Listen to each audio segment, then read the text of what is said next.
Berger. Senna leads, Berger second, Mansell third, Prost. Yes, and Pique charging well. He got inside Jean Alesi into turn 2. And that's good news to see Nelson Pique out there looking as if he really means business. You can see that Nigel Mansell is starting to close in third position. There he is on Gerhard Berger. And he's going for it. Mansell going for second. Berger got a problem there. I think it may have been a missed gear. Let's see. Yes, he now seems to be back with proper power. Lap 3, race order. Senna leads, Mansell second, Berger third, Prost is fourth, and there is Prost with Nelson Pique right behind him. And Nelson Pique's car was fastest down the straight this morning. In sixth position is Patrese. Alesi is down in seventh. Boutsen is eighth. Moreno is ninth. And there you saw the Ferrari running wide, but it's Berger still there. And Pique is ahead of Alain Prost. And Nelson Pique is getting alongside Berger. He's lined up and he's got inside him. And Pique does it. He had to muscle his way past. He wasn't as quick on the straight as Gerhard Berger, but a tremendous performance under braking, and Pique really having a good race. The gap at the end of the lap was 1.2 seconds, and Mansell is faster still. The first lap in under 1 minute 21. Senna with Mansell right behind him. Now let's have a look. Yes, Alio is still there in front of Ayrton Senna. And we're getting a wonderful demonstration of Senna's traffic ability.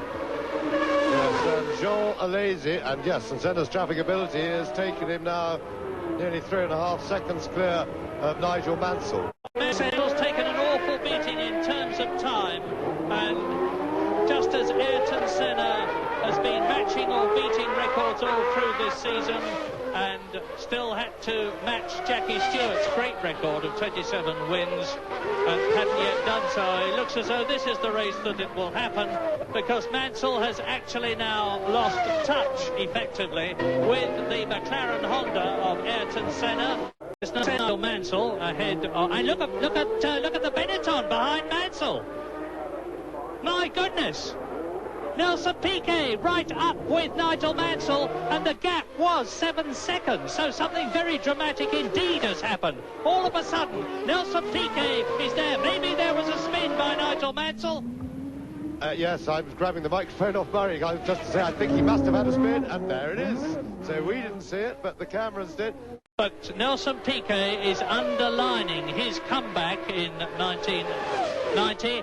A win in Japan and a second place in Canada. He's fourth in the championship, and now he's almost second in the race, because Nigel Mansell missed something there. Missed a gear maybe, but whatever. Nelson Pique actually had to brake not to run into the back of the Ferrari, and this I think is going to be the change. Nelson Pique will go through. I think Mansell is probably in brake trouble. And then, of course, he's got the pickup problem out of that corner where Pique got very close. And he's going to have to be braking early. Oh, well, he's fighting to keep his place, but I think he's in brake trouble. He's all messy. And he looks like an angry man in the car. He looks very frustrated, does Mansell. Berger has a look at Nigel Mansell. Mansell closes the door, and that has allowed not just Berger to close up on Mansell, but Prost to get into a passing situation against Gerhard Berger. And Mansell, not surprisingly, into the pits, but this will be tyres. I don't think changing tyres is going to do it. I'm really certain that it's brakes, but of course you can't do anything about the brakes during the race. So Nigel Mansell out after a 7.7 second stop, and that means to say that Berger behind Pique in third position, Prost in fourth place.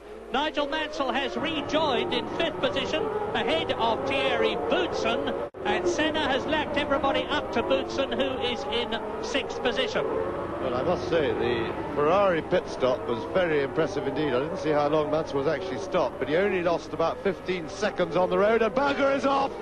And a mistake from Gerhard Berger. He was lucky he had the space then. Gerhard Berger has got Nigel Mansell storming on the new tyres behind him. Nigel Mansell fifth and going for fourth, and this is the battle. Gerhard Berger from Austria in the McLaren. He, of course, has not come in for tyres, so Nigel Mansell's got the advantage. And ducking out as they come into the braking area, and with a little bit more grip, pressure tyres. It enabled him to jump Berger very skillfully on the turn into the corner. He just came off the brakes earlier, wasn't really ahead of him, and jumped inside him at the corner. Very good piece of driving by Mansell.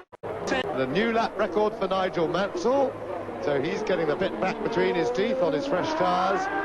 Ayrton Senna is not going to win the Australian Grand Prix. Sack straight off the circuit, over the clag and into the tyres. Well, I beg his pardon, that at the previous corner or two, that wasn't a mistake by Senna, that was a problem. And of course, Nelson Pique leading, and there he is. Nelson Pique, the 3 times world champion from Brazil. Here is Alain Prost in second place, and you can see how close Mansell is. And a fine fighting response from Nelson Pique, because Pique has just put up his fastest lap of the race. And so he's working hard to maintain his 12-second gap, and a new lap record from Nigel Mansell. So no question of tyre problem this late in the race. The 3 leaders, Prost has done his fastest lap of the race, so has Mansell, and his, of course, is yet another new lap record. End of lap 72. There were 10 laps to go at the end of that. Now here it is. Mansell will be going through to second place before very much longer. Alain Prost will be fighting for his pride, his reputation, and the extra points. And Mansell really flying. 18.4 again. Just 300ths slower than his previous lap, which was a new lap record. Mansell more grip through with fresher tyres. He's going to get him. He's in perfect place. If he can get more grip on in the braking area, I'm sure he's going to have a go. Mansell ducks out. Mansell is through. No fight from Prost, which was a proper and gentlemanly thing to do, because Mansell still has, well, maybe if there's no traffic, he could possibly just about catch Pique. And this is a fabulous charging drive by Mansell.